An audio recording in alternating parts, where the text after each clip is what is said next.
So what do the Avengers get up to when they're not being Avengers? At least in the case of Clint Barton, Hawkeye comics explore this. These are the Hawkeye comics from 2012 on. The lead writer, at least for the beginning comics, is Matt Fraction, with David Aja and Matt Hollingsworth on art. And I really love these comics, guys. Oh my goodness. So Hawkeye is one of the Avengers, and his skill is that he is the world's greatest sharpshooter with a bow and arrow. Yeah, he fights with a weapon from the Paleolithic age. That combined with some mad acrobatic skills makes him worthy of being an Avenger. It is awesome. So these comics follow his life when he's not with the bigger Avenger group and when he's not kind of on duty fighting criminals. Well, not on duty fighting supervillains. And it's just so cool. So Clint Barton lives in New York and he's got this apartment there, and this focuses mostly on his normal life with his neighbors, his friends, his family, his relationships, his ex-wife makes an appearance, everything else that isn't superheroing, I guess. And it's awesome. Clint's life is kind of a mess too. He has trouble with normal, like, he is a wizard with a bow and arrow. Give him a bow and arrow in a fight and he can knock it out of the park. He knows what to do. He's amazing at that.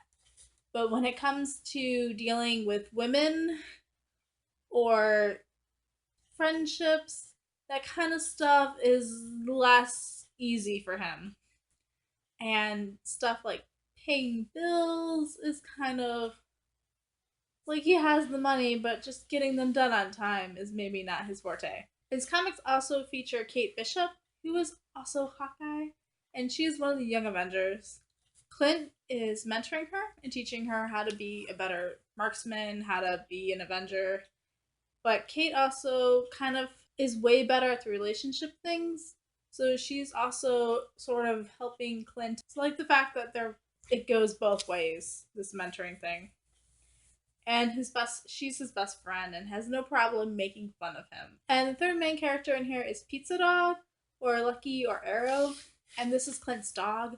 And how he gets the dog is just an awesome story.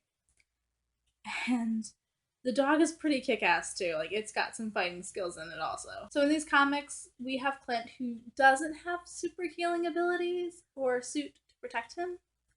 So when Clint gets injured, it takes a while for him to recover, and we get to deal with things like how the Shield health insurance works and the benefits of being an Avenger. And the villains in these, like, there aren't super villains in these comics. Most of it is Clint fighting the Russian mob who are trying to evict him and his neighbors out of their building by upping the rent slowly. And Clint decides to take a stand and fight back because they're a community and a family. And just that part of it is the fact that he's fighting normal human beings who just have like guns and everything. And part of it is also just the conviction that Clint has about needing to keep the building so that he can stay with his friends. And these comics also explore a lot of perspective changes. Kate has her own comics where she is going to LA and they just focus on Kate's adventures without Clint because they're in two completely different cities working on two completely different sets of problems.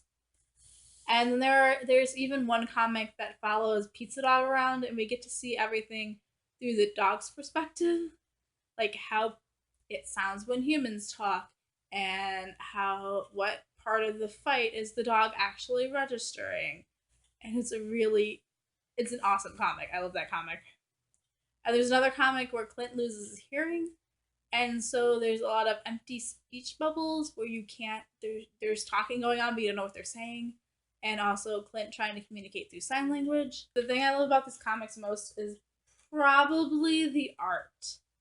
The art in these comics is amazing. So these comics is very minimalist. There's not a lot of shadowing going on. It's a lot of just what we need to tell the story being drawn. And also there's a muted color palette in it. So it's just a lot of like purples and blues and yellows and not having the whole spectrum of colors, or it's just red and orange or something. So it's not everything. This is what the pages look like, and it's amazing. We have pages like this where they're just chilling and eating breakfast and stuff, but just the whole way it's drawn is also, it's amazing. I also love like the technical aspects, like what they get into with the archery and how like they draw like breathe and everything. It's really awesome, like the amount of details they put into this comics, like what they chose to leave out, but then what they chose to put in is just amazing, and it's there for a reason, and it's really powerful. The muted color palette also gives it more of a feel of like you're looking at pictures through filters, or maybe an old 70s like washed out paint picture, and that's a really like awesome effect to it. I love these comics.